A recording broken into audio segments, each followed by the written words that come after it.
வெளியே தலை காட்ட முடியாத அளவுக்கு தலைக்கு மேல தாண்டவம் ஆடிட்டு இருக்கிற இந்த சம்மர் வெயில சமாளிக்க வாண்டடா வழிய தேடிட்டு இருக்கிறவங்களா நீங்க? அப்போ இந்த வீடியோ உங்களுக்காக தான். கொளுத்தும் கோடை வெயில சலிக்காம சமாளிக்க சகலகலா டிப்ஸ் அண்ட் ட்ரிக்ஸோட வந்திருக்கேன். நான் உங்கள் தாரணி. வாங்க டைம் வேஸ்ட் பண்ணாம வீடியோக்குள்ள போகலாம். போன வருஷத்தை விடவே இந்த வருஷம் சம்மர் வெயிலோட தாக்கம் கடுமையா இருக்கும்னு இந்திய வானிலை ஆய்வு மையம் சொல்லியிருக்காங்க. கடந்த வருஷங்களை விட வெப்ப அலை அதிகமாக வீசுறதால தமிழ்நாட்டில் வெயிலோட தகதிமிதி ஆட்டம் பட்டைய கிளப்பிட்டு இருக்கு. இந்த சம்மர் வெயிலால நம்ம பாடி அளவுக்கு அதிகமான பாதிப்பை சந்திக்குது. அதனால நம்ம உடல்நிலையை பாதுகாப்பா வச்சுக்கிறதுல அதிக கவனம் செலுத்துறது ரொம்பவே முக்கியமான ஒன்றா இருக்கு. வெயிலின் தாக்கம் அதிகமாக இருக்கும்போது கடுமையான வேலைகளை செய்யாம இருப்பது ரொம்ப நல்லது. ஆனா நம்ம எல்லாரும் பொதுவா வேலை பார்க்கும் சூழ்நிலையில இருப்பதால முடிஞ்ச வரைக்கும் மதியம் 12 மணி முதல் 3 மணி வரை வெளியில் போறதை தவிர்த்தாலே பாதி வெயில் பாதிப்புல இருந்து நம்மளை பாதுகாத்துக்கலாம். மீறி வெளியில சுத்திட்டு இருக்கிறவங்களுக்கு அப்படி என்னதான் பிரச்சனை வருதுன்னு இப்ப பார்க்கலாம். கோடை வெயிலால அதிக வியர்வை வெளியேறும் போது உப்பு சத்து பற்றாக்குறையும் நீர் சத்து பற்றாக்குறையும் நம்ம பாடியில ஏற்படுது. இதனால அதிக தாகம், தலைவலி, உடல் சோர்வு, தலை சுற்றல், தசை பிடிப்பு, குறைந்த அளவு சிறுநீர் வெளியேற்றம், மயக்கம், வலிப்பு போன்றவை ஏற்படலாம். வெயிலின் தாக்கத்தால திடீரென தற்காலிகமாக சில நிமிடங்களுக்கு ஞாபகம் இழப்பது, நெஞ்சு எரிச்சல், திடீரென வியர்ப்பது போன்றவையும் ஏற்படலாம். குறிப்பா சொல்லணும்னா ஹீட் ஸ்ட்ரோக் உண்டாகி மரணம் வரைக்கும் கொண்டு போகிற வாய்ப்பு இருக்கும்னு டாக்டர் சொல்லுறாங்க. இப்போ இந்த மாதங்கள்லாம் கொஞ்சம் வெப்பம் அதிகமாக தான் இருக்கும். நம்ம கொஞ்சம் அதுக்கு முன்னெச்சரிக்கையாக செய்ய வேண்டிய என்னென்றால், கொஞ்சம் நம்ம டைட்டான ட்ரெஸ் போடாமல் இருக்கணும். கொஞ்சம் லூஸான ட்ரெஸ்ஸுகள் அணிவது நல்லது. அண்ட் இது ரொம்ப பிரைட்டான கலர்ஸ் லைக் பிளாக் அந்த மாதிரி போடாமல் லைட் கலர்ஸ் போடுறது நல்லது. ஏன்னா பிளாக்லாம் ரொம்ப வெப்பத்தை உள்வாங்கி நம்ம உடம்பை ரொம்ப சூடாக்கும்.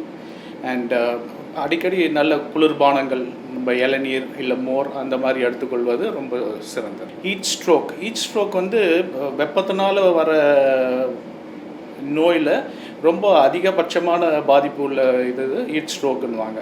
இப்போது ஹீட்னால என்ன வரும்னா, ஃபஸ்ட்டு கிராம்ப்ஸ் வரும். கிராம்ப்ஸ்னால் தசைப்பிடிப்புகள். ஏன்னா எலக்ட்ரோலைட்லாம் நிறைய வேறு வேலையை லோஸ் ஆச்சுன்னா தசைப்பிடிப்புகள் வரும். அடுத்தது ஹீட் எக்ஸாஷன்றது வெப்பத்தினால சோர்வுன்றது மயக்கம் வரும். அந்த மாதிரி பல உபாதைகள் வரும். ஹீட் ஸ்ட்ரோக்குன்றது இதெல்லாம் வந்து advance stage. That is patient வந்து நினைவை இழந்துருவாங்க. அதுக்கு பேர் தான் வெப்பத்தினால நினைவை இழக்கிறதுக்கு பேர் தான் ஹீட் ஸ்ட்ரோக்குன்றது. இப்போது ஹீட் எக்ஸாஷன் வெப்பத்தினால ஒரு சோர்வு உண்டாகும். அந்த சோர்வு வரும்போதே நம்ம கொஞ்சம் உஷாராக கொஞ்சம் குளிர்பானங்கள் எடுக்கிறது, ஒரு குளிரான ரூம்குள்ளே போகிறது, அந்த மாதிரிலாம் பண்ணிட்டோம்னா கொஞ்சம் ஹீட் ஸ்ட்ரோக்கை நம்ம தவிர்க்கலாம். ஸோ இப்போ வெளியே வேலை செஞ்சிட்ருக்காங்க, அவங்க வந்து ரொம்ப டயர்டாக இருக்கும்போதே ஒரு நல்ல குளிரான இடத்துக்கு போயிட்டாங்கன்னா அந்த ஹீட் ஸ்ட்ரோக் வராமல் கொஞ்சம் தடுக்க முடியும். அதிகமாக நீர் எடுக்கணும். தண்ணீர், மோர், இளநீர் இந்த மாதிரி எடுத்துக்கொண்டே இருக்கணும். ஸோ அறிகுறிக்கு ஃபஸ்ட்டு வந்து பேசிக்காக எலக்ட்ரோலைட்ஸ், அந்த உடம்புல இருக்க உப்பு சத்துக்கள்லாம் வேறு வேலை போகிற தொட்டு மசில்லாம் வந்து பிடிப்பு வரும், தசைப்பிடிப்பு வரும், கிராம்ப்ஸ்னுவாங்க. This is heat cramps. Second என்ன வரும்னா, அவங்களுக்கு ஸ்கின்லலாம் கொஞ்சம் ரெட்னஸ்லாம் வரக்கூடிய வாய்ப்புகள் இருக்குது. So this is known as skin lesions of heat related diseases. அடுத்தது ஹீட் எக்ஸாஷன்னா தலை சுத்தல், மயக்கம், அவங்களுக்கு வந்து எழுந்து நடக்கிறதுக்கே ரொம்ப டயர்டாக இருக்குன்னு ஃபீல் பண்ணுவாங்க. எக்ஸசிவ் ஸ்வெட்டிங் ஆகும், ரொம்ப வேர்த்து போகும்.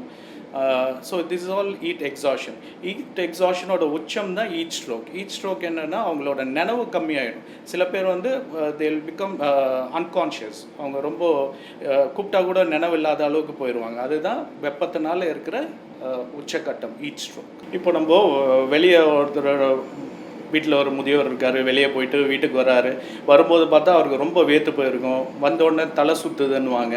இதெல்லாம் வந்து ஹீட் ஸ்ட்ரோக்கு வர்றதுக்கு முன்னாடியான அறிகுறி. இதெல்லாம் வந்து ஹீட் எக்ஸாஷன்வாங்க. அப்படிப்பட்டவங்களுக்கு நேராக அவங்கள வந்து ஒரு நல்ல குளிரான ஒரு இடத்துல உட்கார வச்சுட்டு நல்ல ஃபேன் போட்டுட்டு குடிக்கிறதுக்கு நல்ல கோல்டான ஒரு தண்ணியோ ஒரு மோரோ அது மாதிரி கொடுத்துட்டு கொஞ்சம் அரை மணி நேரத்தில் 1 மணி நேரத்தில் சரியாயிடும். யூஸ்வலாக heat exhaustion should get completely cured within half an hour to 1 hour.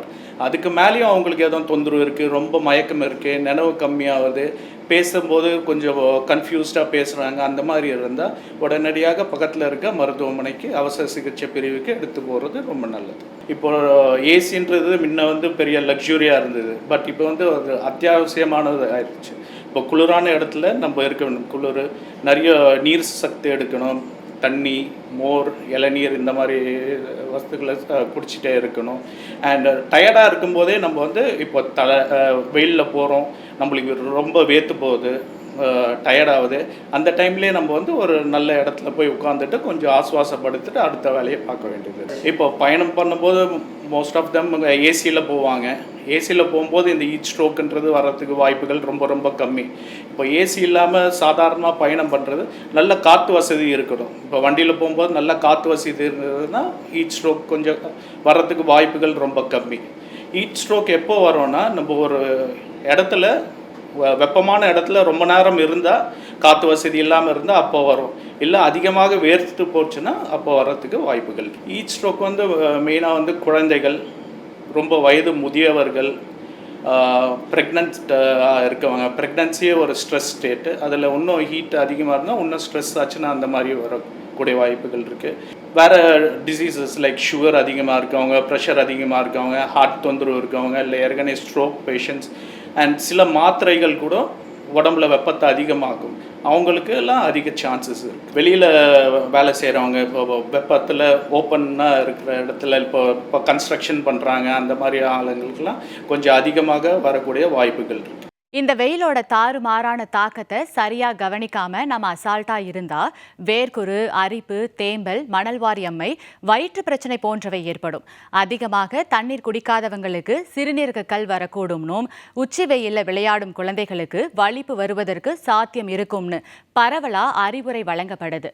இந்த கோடை வெப்பத்தால அதிகம் பாதிப்பு அடைவது யாருன்னு பார்த்தா பச்சிளம் குழந்தைகளும் சிறு வயது குழந்தைகளும் ரொம்பவும் சீக்கிரம் பாதிக்கப்படுறாங்கன்னே சொல்லலாம். அடுத்து கர்ப்பிணி பெண்களும் முதியவர்களும் இந்த பாதிப்புக்கு உள்ளாகிறாங்கன்னே சொல்லலாம். சரி, பாதிப்பை மட்டும் பார்த்தா எப்படி? அதை சமாளிக்க என்னென்ன வழிகள் இருக்கு? வருமுன் காப்பது எப்படி? உணவு முறைகள் எந்த மாதிரி இருக்கணும்னு தெளிவா இப்ப பார்க்கலாம். முதல் மற்றும் முக்கிய விஷயமா தண்ணீர் குடிக்கணுங்க. தாகம் இல்லை அப்படின்னாலும் தினமும் குறைந்தது 5 முதல் 7 லிட்டர் வரை தண்ணீர் குடிக்கிறது ரொம்பவே முக்கியமானதுங்க. சிறுநீரானது வெளிர் மஞ்சள் நிறத்தில் வெளியேறும் அளவுக்கு தேவையான அளவு தண்ணீர் குடிக்கணும். தொடர்ந்து சூடான பானங்கள் குடிப்பதை தவிர்க்கணும். முக்கியமா வெளியே போகும்போதும் பயணத்தின் போதும் தண்ணீர் பாட்டில் எடுத்துட்டு போறது ரொம்ப முக்கியம். நெக்ஸ்ட், ஆடை விஷயத்துல பார்க்க போனா வியர்வை எளிதாக வெளியேறும் வகையில மிருதுவான தளர்ந்த காற்றோட்டமான ஆடையை அணியலாம். வீடுகளை குளிர்ந்த காற்றோட்டமா வச்சுக்கிறதும், சூரிய ஒளி நேரடியாக படும்படி ஜன்னல், கதவுகள் ஆகியவற்றை திரை சீலைகளால மூடி இருக்கிறதும் ரொம்பவே நல்லதுங்க. குறிப்பா எப்படியாச்சும் முயற்சி பண்ணி தினமும் காலை, மாலை அல்லது இரவு குளிர்ந்த நீர்ல குளிச்சுட்டா எதுவும் நம்ம கிட்ட வர வாய்ப்பே கிடையாது. கோடை காலத்துக்கு ஏற்ற உணவு வகைகள்னு ஒரு பெரிய லிஸ்டே இருக்குங்க. அது என்ன அப்படின்றத இப்ப நம்ம பார்க்கலாம். நமது பாரம்பரிய பானங்களான நீர்மோர், பதநீர், நுங்கு, இளநீர், கூழ், தர்பூசணி, வெள்ளரிக்காய் போன்றவற்றை தவறாம சாப்பிடுறது நல்லது.